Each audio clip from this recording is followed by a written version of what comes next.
Ito na naman si Ed gumala ulit kasama naman niya ngayon si Jake. Nasa New York nga pala ang ating bida at titignan ang loob ng submarine growler na matatagpuan sa Intrepid Museum sa Hudson River Park.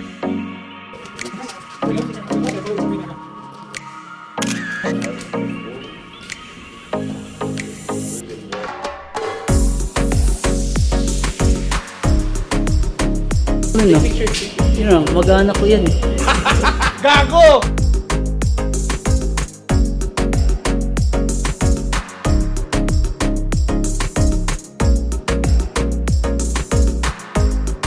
Didiretso naman sila Ed ngayon sa gangway para mauna sa linya at pakinggan muna natin ang safety instructions ni Kuya King.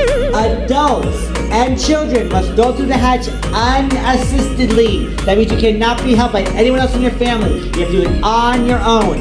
If you have a fear of claustrophobia or if you cannot go through the hatches on your own, I recommend not going through. There are some narrow arches of something that are very tight and narrow, and you may get scared and you may not want to go through.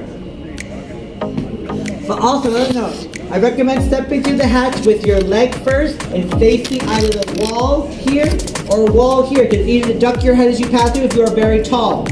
Also, you may take videos and photos, but please make sure you keep moving so you don't cause a traffic jam or a bottlenecking effect.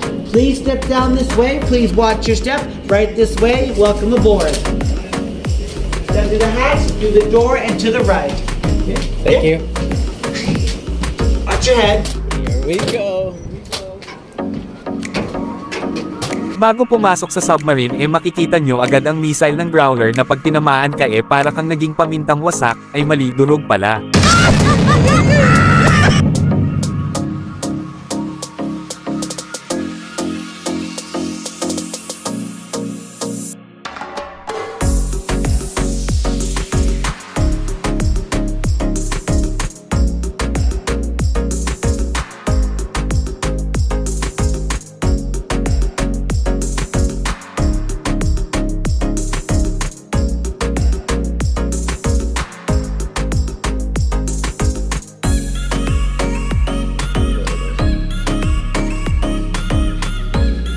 My name is Molly, and I'm a tour guide here to Intrepid Museum. We're about to explore the former USS Growler, a guided missile submarine that served during the Cold War. A little longer than a few minutes later. Sa mamakatingin ni ate parang bibigwasan ang ating bida.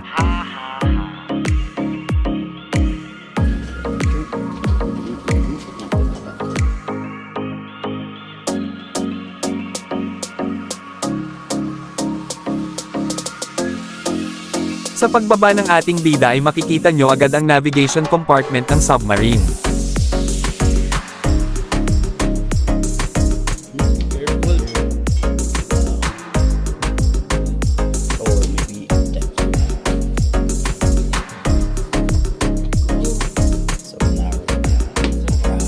At dito naman sila naglalabas ng sama ng loob.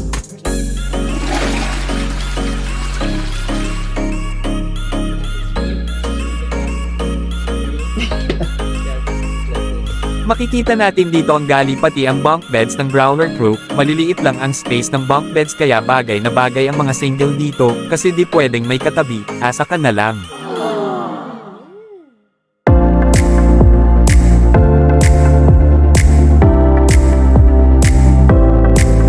Dito naman ang bunk beds ng mga Chief Petty Officers o CPOs.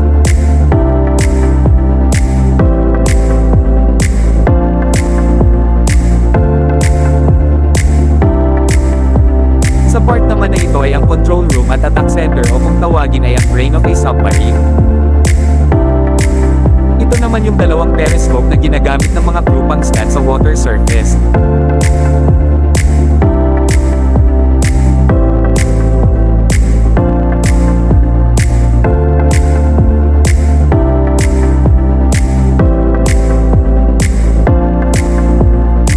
Kung di ka nakapikit makikita mo dito ang sonar at radio room malapit pa rin sa control center.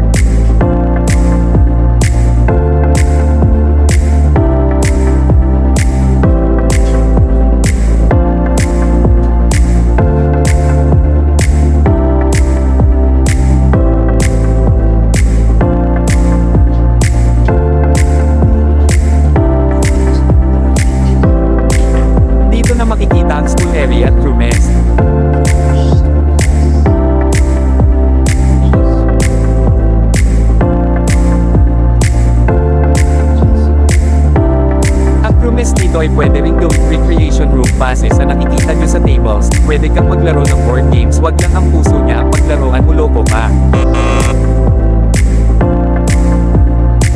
Nandito naman ang love bunk ng mga crew na may 4 na berth. Na-imagine nyo ba paano umakyat yung natutulog sa pinakataas?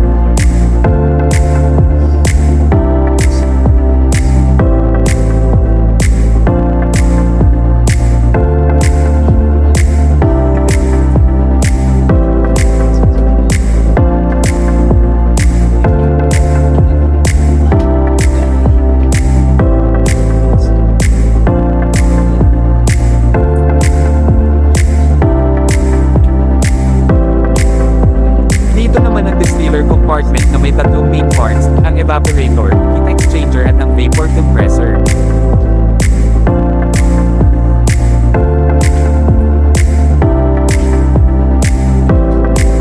Nandito na tayo sa dulo at makikita dito ang aft torpedo room at may isang replica ng torpedo. Kita nyo naman ang laki.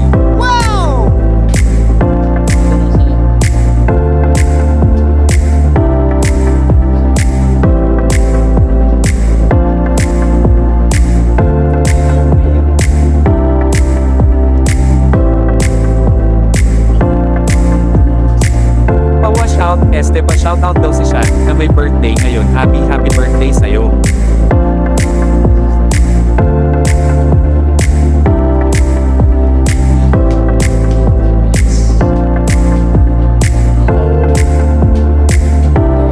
So ayun, nakalabas na ng submarine ng ating bida at talaga namang nakakamangha ang USS Growler, pero di naman papatalo ang submarine ng Pinas.